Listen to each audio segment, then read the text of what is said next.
అన్న ఆ, ఇప్పుడు జిమ్ జిమ్ చేయట్లేదు, ఆ, వాకింగ్ చేయట్లేదు. ఉమ్, ఎవరు అంటే వాళ్ళ వాళ్ళ బిజీ లైఫ్ లో వాళ్ళు ఉంటారు. ఉమ్, ఇప్పుడు ఏం లేకుండా ఓన్లీ డైట్ లోనే ఉమ్. ఎలా తీసుకుని ఫుడ్ తీసుకుంటే హెల్తీగా ఉంటారన్న? అంటే అంటే జిమ్ లేదు. హెల్త్ హెల్త్ హెల్త్ అనే థింగ్ అనేది ఏంటంటే, ఆ, అంటే న్యూట్రిషన్ అనే కాదు, వర్కౌట్ అని కాదు, రెండు ఉండాలి. ఇప్పుడు హ్యూమన్కి డిఫరెంట్ జాయింట్స్ ఉంటాయి. ఇప్పుడు shoulder different joint, ball and socket joint, multiple functions ఉంటాయి. Hip joint different joint, so ఇవి wrist joint different joint. So అట్లా ఎవ్రీ జాయింట్కి మూమెంట్స్ ఉంటాయి. నువ్వు ఆ మూమెంట్స్ ఏం చేయట్లేదంటే నీ బాడీ అనేది మోర్ రిజిడ్ అయిపోతుంది. సో నువ్వు ఫ్యూచర్లో గబక్కన ఒక చైర్ మీద కూర్చోవాలన్నా కానీ నువ్వు చాలా కష్టపడతా ఉంటావు. సో అది ఎప్పటికీ అది ఎఫిషియన్సీ కాదు. అంటే నువ్వు ఎంత బిజీ లైఫ్ అయినా ఏదైనా ఉండని, నీ బాడీ డిస్ట్రాయ్ అవుతా ఉంటే నీకు లైఫ్ అనేది ఉండదు. ఎండ్ ఆఫ్ ద డే నీ వెజల్ అనేది మోర్ ఇంపార్టెంట్. సో మొబిలిటీ అనేది మోర్ ఇంపార్టెంట్, వర్కౌట్స్ అనేది మోర్ ఇంపార్టెంట్. అంటే బేసిక్ థింగ్స్ అవేది ఎవరో కనుక్కున్నటివి కాదు. ఇప్పుడు నువ్వు చిన్నపిల్లలను చూస్తే, చిన్నపిల్లలు ఒక ఆబ్జెక్ట్ కింద పడిపోయింది అనుకో, వాళ్ళు ఏదర్ స్క్వాట్ పొజిషన్లో కానీ, డెడ్ లిఫ్ట్ పొజిషన్లో, హిప్ ఇంచ్ పొజిషన్లో కానీ ఆబ్జెక్ట్ని లిఫ్ట్ చేస్తారు. వాళ్ళు కూర్చోవాలన్నా కానీ ప్రాపర్గా వజ్రాసన వీరాసన పొజిషన్లో కింద స్టేబుల్గా కూర్చుంటారు, స్పైన్ న్యూట్రల్గా ఉంటారు. సో మూమెంట్స్ అనేది మోర్ ఇంపార్టెంట్. అది జిమ్లోనే కాదు, ఇంట్లో అయినా కానీ బేసిక్ మూమెంట్స్ అనేది యాడ్ చేసుకోవచ్చు. ఆ మూమెంట్స్ అనేది ఏంటంటే మన జాయింట్ యాక్షన్స్, మన జాయింట్ ఏమేమి చేయగలుగుతుందో ఆ మూమెంట్స్ అన్నీ నువ్వు ఇంట్లో కూడా యాడ్ చేసుకోవచ్చు. ఇంకా న్యూట్రిషన్ అనేది ఏంటంటే మనం ఏజ్ అయ్యే కొద్దీ అన్నీ డిప్లీట్ అవుతూ ఉంటాయి. లైక్ భగవంతుడు మనం అలా ప్రిపేర్ చేస్తారనమాట. మనం చిన్నప్పుడు ఊంలో చిన్నగా పుడతాం, మన దగ్గర ఏముండదు, స్ట్రెంగ్త్ ఉండదు, ఏముండదు, వేరే వాళ్ళ మీద డిపెండ్ అవుతాం.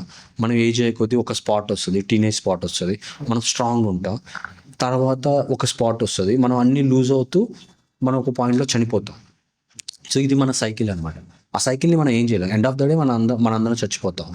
సో బెటర్ థింగ్ ఏంటంటే నువ్వు బతికినంత కాలం నిన్ను నువ్వు ఎంత ఎఫిషియన్సీగా క్రియేట్ చేసుకోగలుగుతావు. లైక్ నువ్వు 8 years స్పాన్ ఉంది, నువ్వు వర్కౌట్ చేస్తావు, మజిల్ లాస్ తక్కువ ఉంటుంది. ఎప్పుడైతే నువ్వు మజిల్ యూస్ చేస్తున్నావో దాన్ని ప్రిజర్వ్ చేస్తుంది. ఎప్పుడైతే నువ్వు అది యూస్ చేయట్లేదు, ఇప్పుడు ఇంట్లోనే ఏసీ ఉంది, వాషింగ్ మిషన్ ఉంది, కానీ అది నువ్వు యూస్ చేయట్లే, అట్లా 1 year అట్లాగే అయిపోయింది.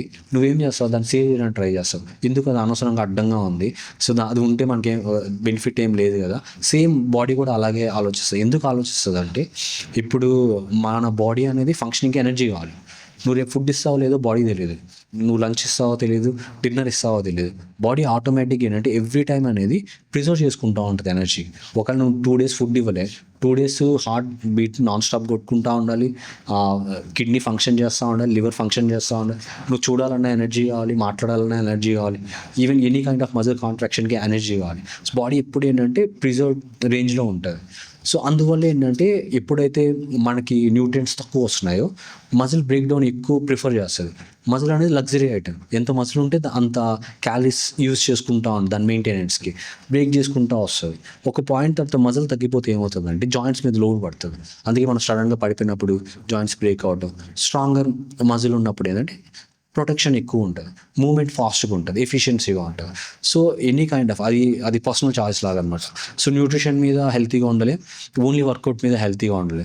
రెండు మర్జ్ చేసుకొని వర్కౌట్ చేసుకుంటూ బిట్ ఆఫ్ ఫుడ్ తింటూ, అది జిమ్లోనే కాదు, సో ఇంట్లో లైక్ యోగా కానీ, బిట్ ఆఫ్ ఐసోమెట్రిక్ వర్కౌట్స్ కానీ, ఐసోటోనిక్ వర్కౌట్స్ కానీ, ఎనీథింగ్ యాడ్ చేసుకొని డీసెంట్ అమౌంట్ ఆఫ్ లైఫ్ని లీడ్ చేసుకుంటా ఉంటే ఎఫిషియన్సీగా ఉంటుంది. సో వాళ్ళు ఏంటంటే నార్మల్ ఒక 60 years పర్సన్ ఎలా ఉంటారో అలాగే ఏజ్ అవుతూ ఉంటాయి.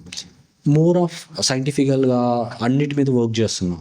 లైక్ మస్కులర్ స్ట్రెంగ్త్ మీద వర్క్ చేస్తున్నాం, మస్కులర్ ఎండ్యూరెన్స్ మీద వర్క్ చేస్తున్నాం, మస్కులర్ పవర్ మీద వర్క్ చేస్తున్నాం, కార్డియోవాస్కులర్ స్ట్రెంగ్త్ మీద వర్క్ చేస్తున్నాం, ఎజిలిటీ మీద వర్క్ చేస్తున్నాం, బ్యాలెన్స్ మీద వర్క్ చేస్తున్నాం,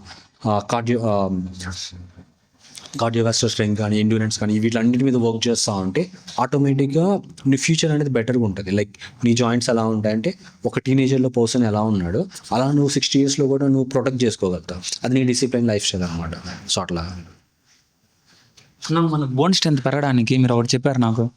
మనం ఇప్పుడు అథ్లెట్ లాగా ఇప్పుడు వెయిటింగ్ వస్తాం అంటే బోన్ లైట్ అయ్యి స్ట్రాంగ్ అవుతుంది. సో మామూలుగా మనం ఏదైనా యాక్టివిటీ చేస్తూ ఉన్నాం అనుకో, మోర్ ఎఫిషియన్సీగా తయారవుతుంది. అథ్లెట్స్ ఉంటారు కదా, సో వాళ్ళ బోన్స్ ఎక్కువ వర్టికల్ జంప్స్, హై జంప్స్ చేస్తూ ఉంటారు కదా, బోన్స్ స్లైట్ ఫ్రాక్చర్స్ అవుతూ అవి మళ్ళీ రీక్రియేట్ అవుతూ ఉంటుంది. అది లైట్గా ఎఫిషియన్సీగా తయారవుతూ ఉంటుంది. సో బోన్స్కి కాల్షియం కావాలి. సో కాల్షియం అనేది ఫుడ్లో నుంచి కంప్లీట్గా రాదు, బిట్ ఆఫ్ సప్లిమెంట్స్ యాడ్ చేసుకోవచ్చు. కాల్షియం అబ్జర్ప్షన్కి మనకి D3 + K2 అనేది కంపల్సరీ కావాలి. K2 అనేది మనకి ఫుడ్లో ఎక్కడ దొరకదు. మన గట్లో అది మ్యానుఫ్యాక్చర్ అవుతుంది. So most of the time మనకి అది డెఫిషియన్సీ ఉంటుంది.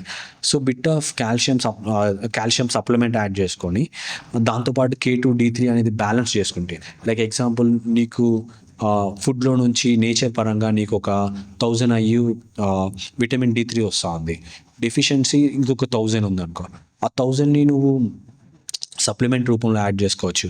K2 ఆటోమేటిక్గా నీకు సప్లిమెంట్ నీడ్ ఉంటుంది.